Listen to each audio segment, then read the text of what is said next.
चलिए तो आज की क्लास को करते हैं शुरू। In today's class we will study about acceleration. We will study how acceleration works, how many types of acceleration are there, positive acceleration we will study negative acceleration, इन सब चीज की बात करेंगे। then we will move on to the further topic in this chapter which is graphs and equation of motion। graphs and equation of motion की अपन शुरुआत करेंगे and by the end of this week we will try to finish this chapter। ठीक है, इस week के and तक अपन इस chapter को खत्म करने की कोशिश करेंगे। चलिए बेटा, तो in today's lecture we want to see what is acceleration. तो जब भी अपन एक्सेलरेशन को डिफाइन करें, हमारे पास एक चीज होनी चाहिए दैट व्हाट इज एक्सेलरेशन। पहले एक फील्ड लेना जरूरी है। Acceleration is the change in speed. कभी भी किसी पार्टिकल की स्पीड में चेंज आए या वेलोसिटी में चेंज आए, किसी भी पार्टिकल की, किसी भी मूविंग ऑब्जेक्ट की अगर वेलोसिटी या स्पीड में चेंज आता है, ठीक है, मान लो टाइम के साथ वेलोसिटी इंक्रीज करती है, मान लो टाइम के साथ वेलोसिटी डिक्रीज करती है, जब भी स्पीड या वेलोसिटी में चेंज आए, whether it be increase whether it may be of decreasing nature, किसी भी नेचर का स्पीड या वेलोसिटी में अगर चेंज देखने को मिले, उसी को क्या बोला जाता है? एक्सेलरेशन बोला जाता है। मान लो मेरे पास एक गाड़ी थी, this is a car, this car was initially moving with u speed, this car was initially moving with u speed, and after some time I've applied some brakes over it, or I've applied some, or I've pushed some accelerator pedal and the speed of this car increases। तो speed of the car increase होने के बाद कुछ इस तरीके से v velocity के होंगे। पहले ये कार u velocity चल रही थी, बाद में ये कार v velocity चलने लगी।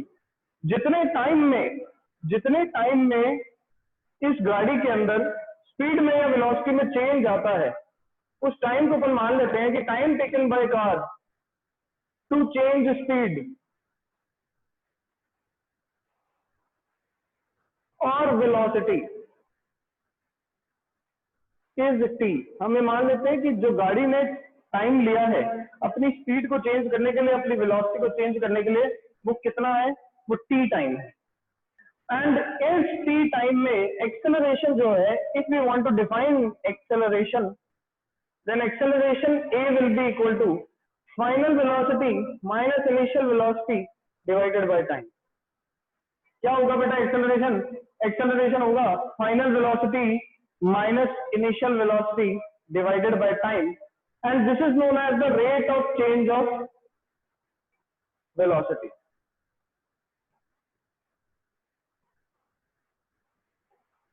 तो कभी भी कोई अपन से पूछे दैट व्हाट इज एक्सेलरेशन, तो our answer will be acceleration is the rate of change of velocity और स्पीड। कितने टाइम में कितनी वेलोसिटी चेंज होती है, उसी के वर्ड को हम क्या बोलते हैं? एक्सेलरेशन बोलते हैं। उसी के फॉर्मूला बनाते हैं a is equal to v minus u upon t।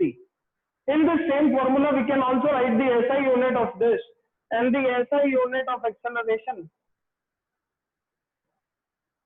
is meter per second square। The SI unit of acceleration is meter per second square। क्योंकि ध्यान से देखिए, speed can be written in the form of meter per second and it is divided by time, so second से divide कर दिया, answer will be meter per second square। तो कभी भी किसी गाड़ी की स्पीड या फिर वेलोसिटी में चेंज आए, कितने टाइम में आए, वही चीज निकाल के क्या मिल जाता है मुझे? एक्सेलरेशन फाइंड आउट हो जाता है। Now after this we want to calculate that how many types of accelerations are present। कितने टाइप के एक्सेलरेशन प्रेजेंट होते हैं हमारे, तो उसको निकालने के लिए अपन देखते हैं that there are two types of acceleration, positive acceleration and negative acceleration। अब खुद सोचो, if this v, this final velocity is greater than the initial velocity, if this final velocity is greater than the initial velocity, we can write it as v is greater than u, which means that the particle is accelerating, speed is increasing, but अगर negative acceleration हो तब क्या होगा? तो final velocity less than initial velocity होगी। That means the particle is retarding and the speed is decreasing। the speed is decreasing. So एक के अंदर अपन ने देखा final velocity greater than initial velocity, एक के अंदर अपन ने देखा final velocity less than initial velocity, ठीक है। एक में पॉजिटिव एक्सेलरेशन, एक में नेगेटिव एक्सेलरेशन, एक के अंदर एक्सेलरेशन हो रहा है, दूसरे के अंदर रिटार्डेशन हो रहा है। If the particle is accelerating, the speed is increasing. If the particle is retarding, the speed is decreasing. And this is the whole concept of acceleration. Acceleration can be of two types, positive and negative. Acceleration का formula क्या रहता है? V minus u upon t. Acceleration की unit क्या रहती है? Metre per second square. And this is the final result of our theory. Yes, beta. Everyone, tell me if this portion is. Let us do one question on it fast.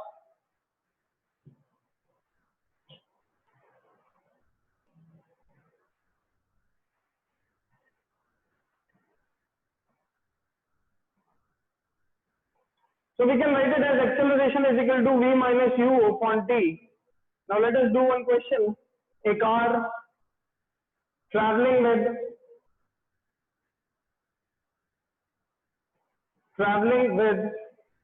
90 kilometers per hour speed applies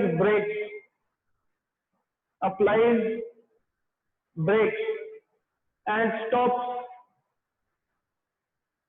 after 10 seconds.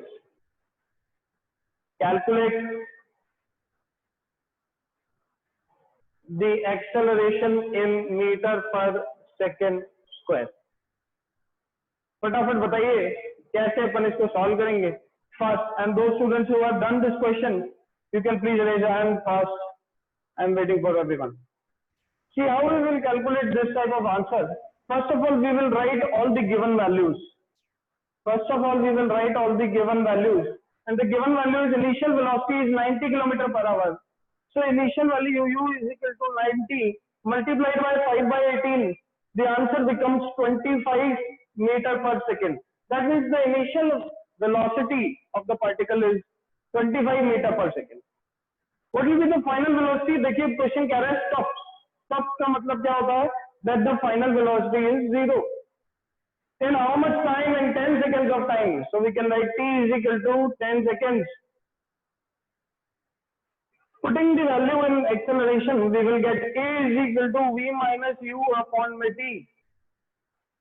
Writing it, we get v is 0 minus u is 25 divided by t is 10. So the answer becomes minus 2.5 meter per second square, and this is the final answer. Yes, I hope each and every student have done this question. This is a very easy question which can come in your examination. चलिए एक और question करते हैं इसी पे based. ऐसा ही एक और क्वेश्चन करेंगे और अच्छे से समझने की कोशिश करेंगे कि what is acceleration. Let us check. See, in this particular question, when we had calculated the acceleration comes out to be negative. Negative acceleration means that the speed is decreasing. So that the speed is decreasing, and this type of acceleration is known as retardation. So this type of acceleration is known as retardation. You have to understand it. So now moving on to the next question. First, we will check what is the next question. See, speed of a train increases from 0 to 36 km per hour in 30 seconds. Calculate acceleration. Acceleration की value calculate करके बताइए. Question आपके सामने given है. Fast बेटा सभी बच्चे. See, first of all we will write all the given quantities. So in the solution we will write all the given quantities, and the given quantities are initial velocity is 0, final velocity is 36 kilometre per hour में था, तो 5 by 18 से multiply किया, किसमें convert हो जाएगा metre per second में, और ये आ गया 10. सिंपल सीधी सी बात. तो 10 metre per second is the final velocity. Time is what? Time is 30 seconds. Putting it in the formula for acceleration, we will get v minus u upon t. Final velocity is 10, initial velocity is 0, divided by 30. The answer becomes 1/3 meter per second square, or this can be written as 0.33 meter per second square. Divide करेंगे तो 0.33 answer आ जाएगा. Now all the students please tell me that if this point is clear to everyone or not. Fast. Raise hand करके बताइए कि क्या आपको acceleration क्या.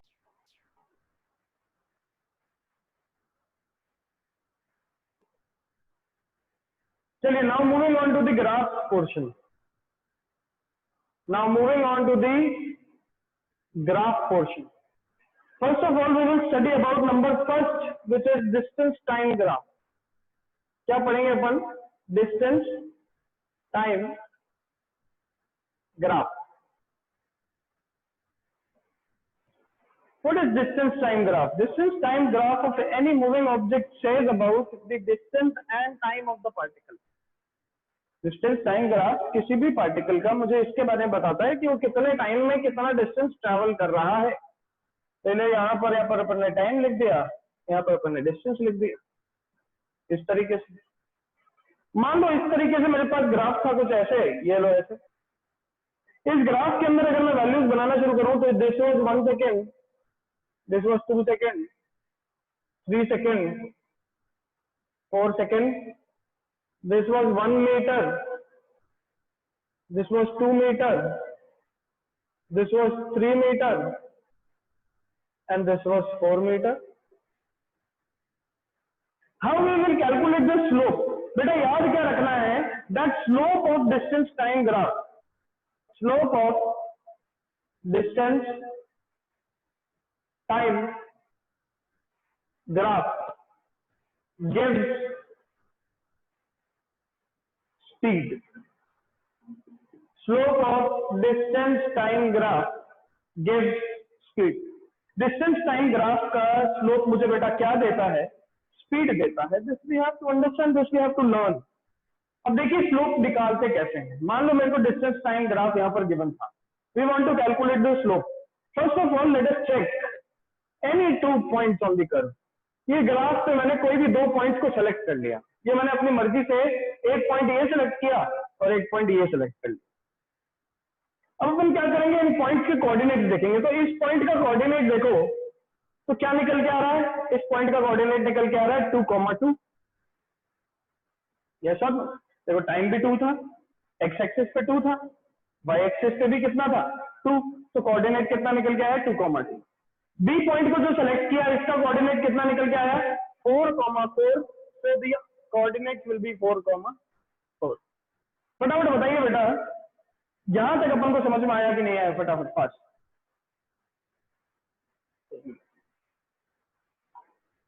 First, अभी तक अपन ने क्या किया? अभी तक अपन ने सिर्फ और सिर्फ कोऑर्डिनेट्स को सेलेक्ट करना सीखा है. अभी तक हमने ये देखा that how to select coordinates and how to select any 2 points. अब जो पहले वाला पॉइंट था ना, उसको नाम दे दो x1 y1. क्या नाम दे दिया? x1 y1. जो पहले माना था, जो पहले है उसको x1 y1 नाम दे दिया, और जो बाद में उसको नाम दे दिया x2 y2. सिंपल सीधी सी बात है. पहले एक पॉइंट माना, फिर दूसरा पॉइंट माना, इन दोनों के कोऑर्डिनेट लिख लिए और फिर पहले वाले को नाम दे दिया x1 y1, दूसरे वाले को नाम दे दिया x2 y2. Now in order to calculate the slope of this graph, you will apply this formula that y2 minus y1 divided by x2 minus x1. Directly formula put करेंगे, answer निकालेंगे. See what is happening? y2 is 4, so this is 4. y1 is 2, so this is 4 minus 2, 2. Divided by x2 minus x1. x2 is also 4, so 4 minus x1 is 2, so 2.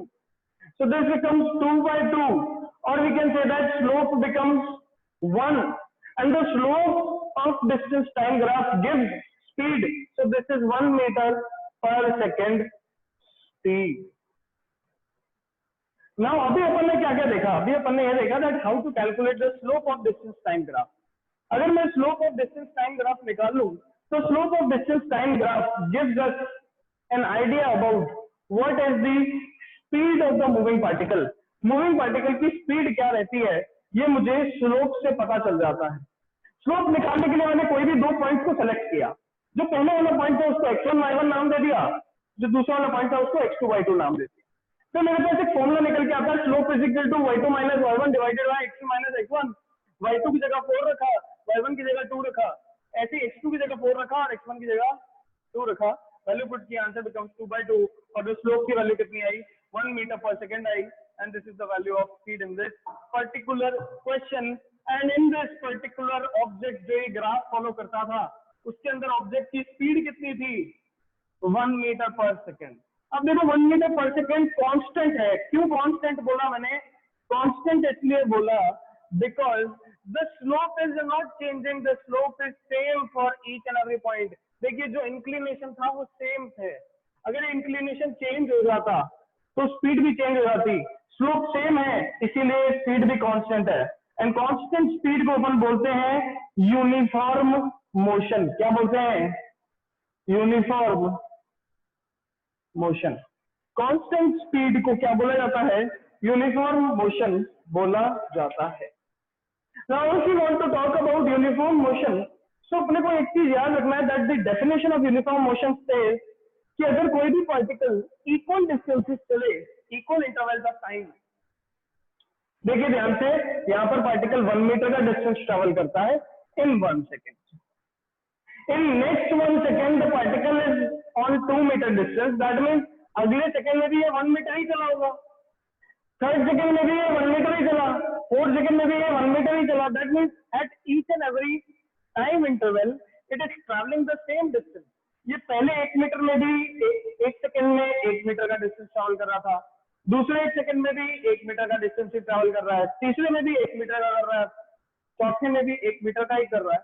That means the particle is travelling with a uniform speed, a constant speed, and constant speed means what type of motion? Uniform motion. What type of motion? Uniform motion. Now tell me students, if this point, the next type of graph which we have to study in our chapter is speed time graph. The next type of graph which we have to study is speed time graph. Let us see what type of graph it is. The first conclusion is slope of distance time graph gives speed. Slope of distance time graph gives speed. The second conclusion we will study from speed time graph. एक छोटी सी बात करेंगे बेटा, फिर graph को बंद करेंगे, ध्यान से सुनो।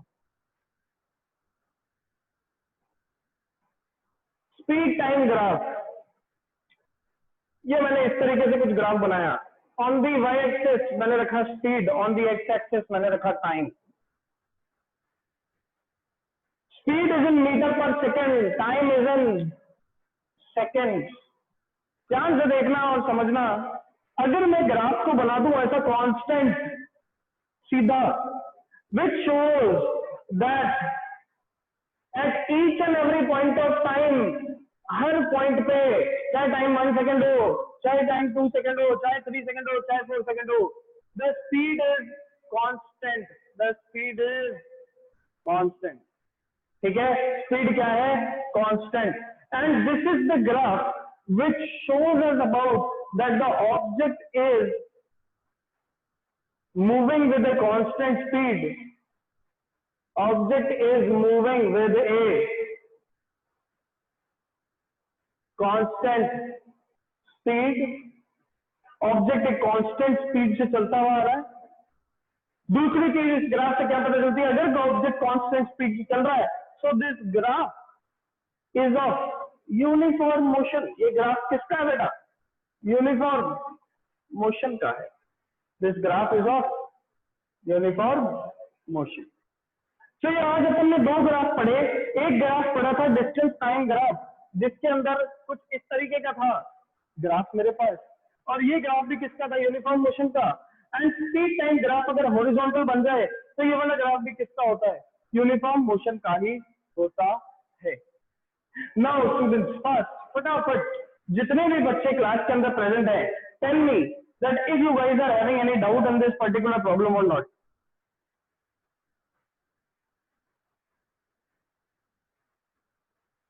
दो students who are present in the class, raise your hand जिनको कोई भी डाउट आता है। आज की क्लास में बस अपन इतना ही करेंगे।